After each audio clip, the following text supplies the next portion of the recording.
गीता मानव मात्र का धर्म शास्त्र है। महर्षि वेदव्यास। श्री कृष्णकालीन महर्षि वेदव्यास से पूर्व कोई भी शास्त्र पुस्तक के रूप में उपलब्ध नहीं था। श्रुत ज्ञान की इस परंपरा को तोड़ते हुए उन्होंने 4 वेद, ब्रह्मसूत्र, महाभारत, भागवत एवं गीता जैसे ग्रंथों में पूर्व संचित भौतिक एवं आध्यात्मिक ज्ञान राशि को संकलित कर अंत में स्वयं ही निर्णय दिया कि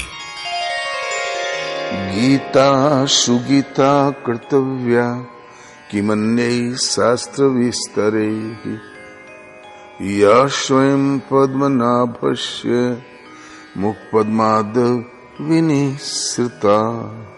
भीष्म पर्व। गीता भली प्रकार मनन करके हृदय में धारण करने योग्य है, जो पद्मनाभ भगवान के श्रीमुख से निःसृत वाणी है। फिर अन्य शास्त्रों के संग्रह की क्या आवश्यकता।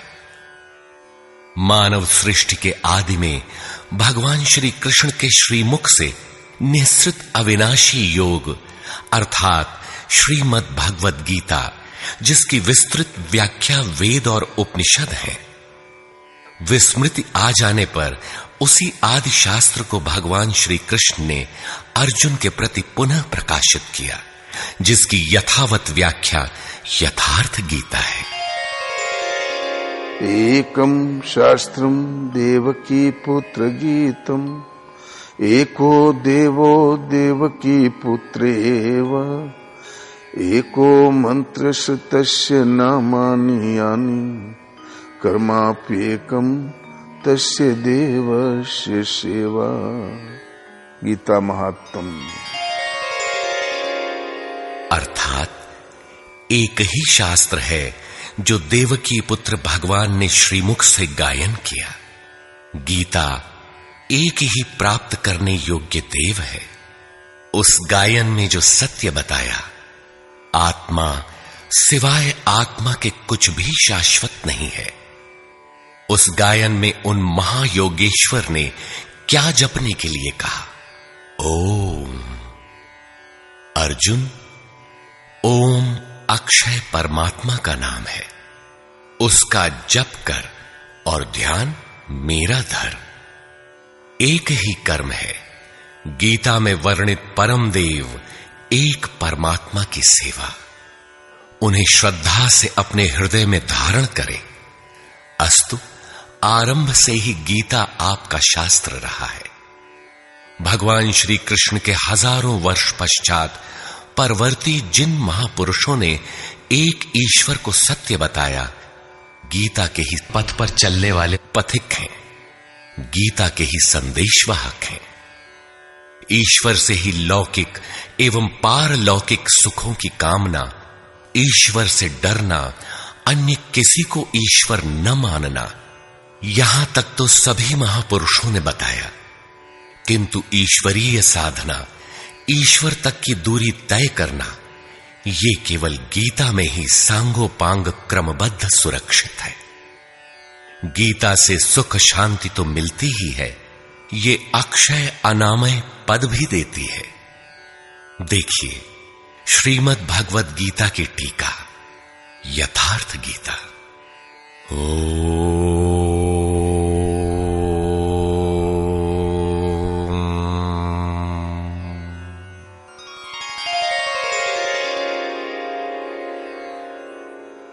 धर्म सिद्धांत 1। सभी प्रभु के पुत्र। ममैवांशो जीवलोके जीवभूतः सनातनः मनः षष्ठानि इन्द्रियाणि प्रकृतिस्थानि कर्षति।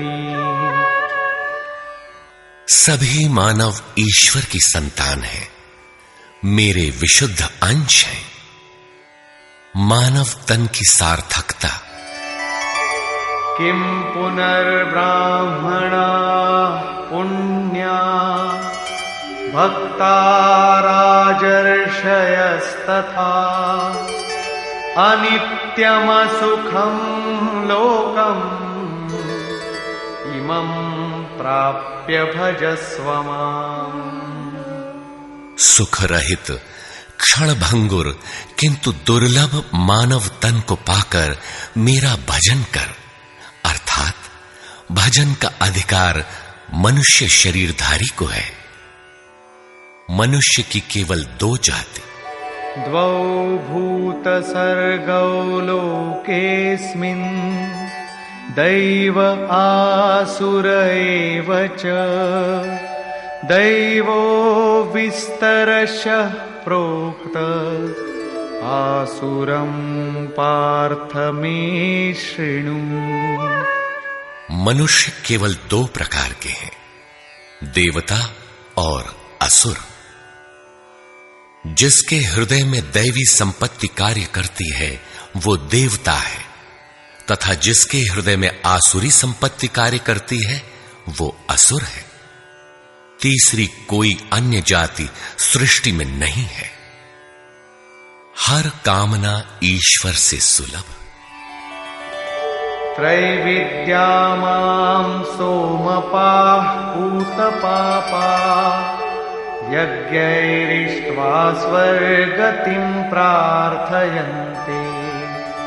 ते पुण्यमासाद्य सुरेन्द्रलोकम् अश्नन्ति दिव्यान् दिवि देवभोगान्। मुझे भजकर लोग स्वर्ग तक की कामना करते हैं, मैं उन्हें देता हूं। अर्थात सब कुछ एक परमात्मा से सुलभ है। भगवान की शरण से पापों का नाश।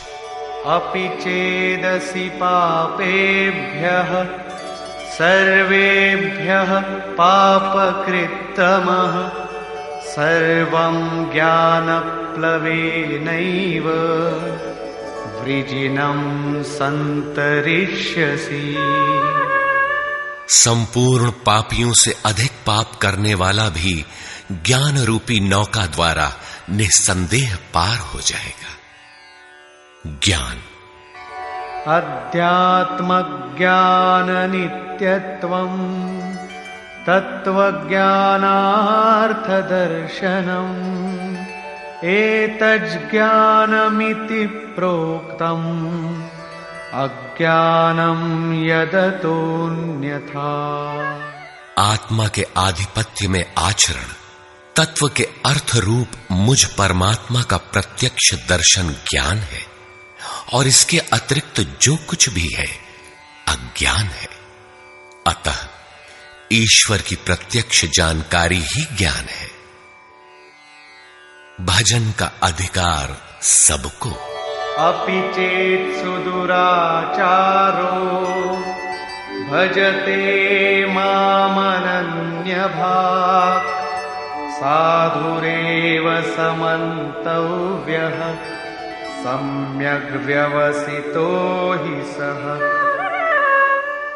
क्षिप्रं भवति धर्मात्मा शश्वच्छान्तिं निगच्छति कौन्तेय प्रतिजानीहि न मे भक्तः प्रणश्यति। अत्यंत दुराचारी भी मेरा भजन करके शीघ्र ही धर्मात्मा हो जाता है एवं सदा रहने वाली शाश्वत शांति को प्राप्त कर लेता है। अतः धर्मात्मा वो है जो एक परमात्मा के प्रति समर्पित है, और भजन करने का अधिकार दुराचारी तक को है। भगवत पथ में बीज का नाश नहीं। नेहाभिक्रमनाशोऽस्ति प्रत्यवायो न विद्यते स्वल्पमप्यस्य धर्मस्य त्रायते महतो भयात्। धर्म अर्थात आत्मदर्शन की क्रिया का स्वल्प आचरण भी जन्म मरण के महान भय से उद्धार करने वाला होता है। धर्म अपरिवर्तनशील है। ईश्वर का निवास। ईश्वरः सर्वभूतानां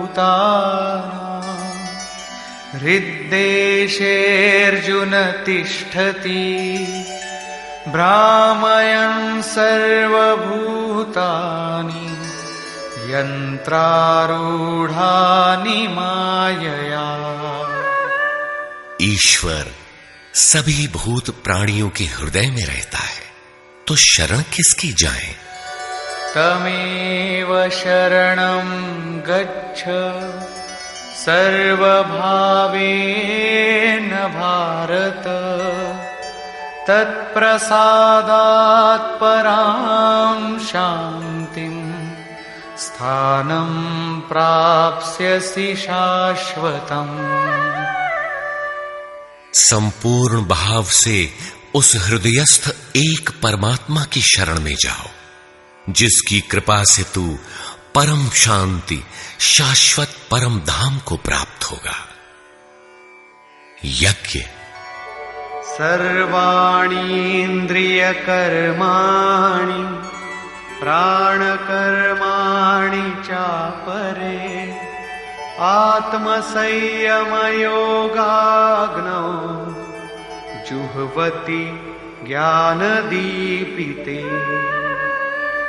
संपूर्ण इंद्रियों के व्यापार को, मन की चेष्टाओं को ज्ञान से प्रकाशित हुई आत्मा में संयम रूपी योगाग्नि में हवन करते हैं। अपाने जुह्वति प्राणं प्राणे पानं तथा परे प्राणापानगतिरुद्ध्वा प्राणायाम परायणा। बहुत से योगी श्वास को प्रश्वास में हवन करते हैं और बहुत से प्रश्वास को श्वास में। इससे उन्नत अवस्था होने पर अन्य श्वास प्रश्वास की गति रोककर प्राणायाम परायण हो जाते हैं। इस प्रकार योग साधना की विधि विशेष का नाम यज्ञ है।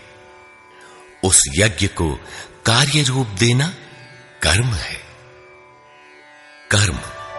एवं बहुविधा यज्ञा वितता ब्रह्मणो मुखे कर्मजान् विद्धितान् सर्वान् एवं ज्ञात्वा विमोक्ष्यसे।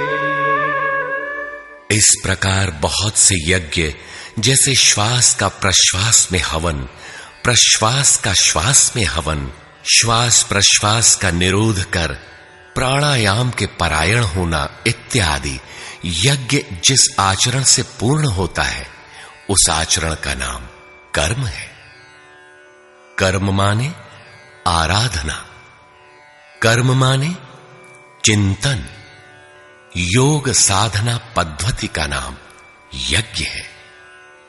विकर्म। विकर्म का अर्थ विकल्प शून्य कर्म है।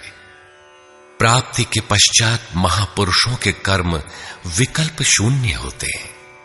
आत्मस्थित, आत्मतृप्त, आप्त काम महापुरुषों को न तो कर्म करने से कोई लाभ है और न छोड़ने से कोई हानि ही है। फिर भी वे पीछे वालों के हित के लिए कर्म करते हैं। ऐसा कर्म विकल्प शून्य है, विशुद्ध है, और यही कर्म विकर्म कहलाता है। यज्ञ करने का अधिकार। यज्ञशिष्टामृत भुजो यान्ति ब्रह्म सनातनम् नायं लोकोऽस्त्य यज्ञस्य कुतोऽन्यः कुरु सत्तम। यज्ञ न करने वालों को दोबारा मनुष्य शरीर भी नहीं मिलता। अर्थात यज्ञ करने का अधिकार उन सब को है जिन्हें मनुष्य शरीर मिला है।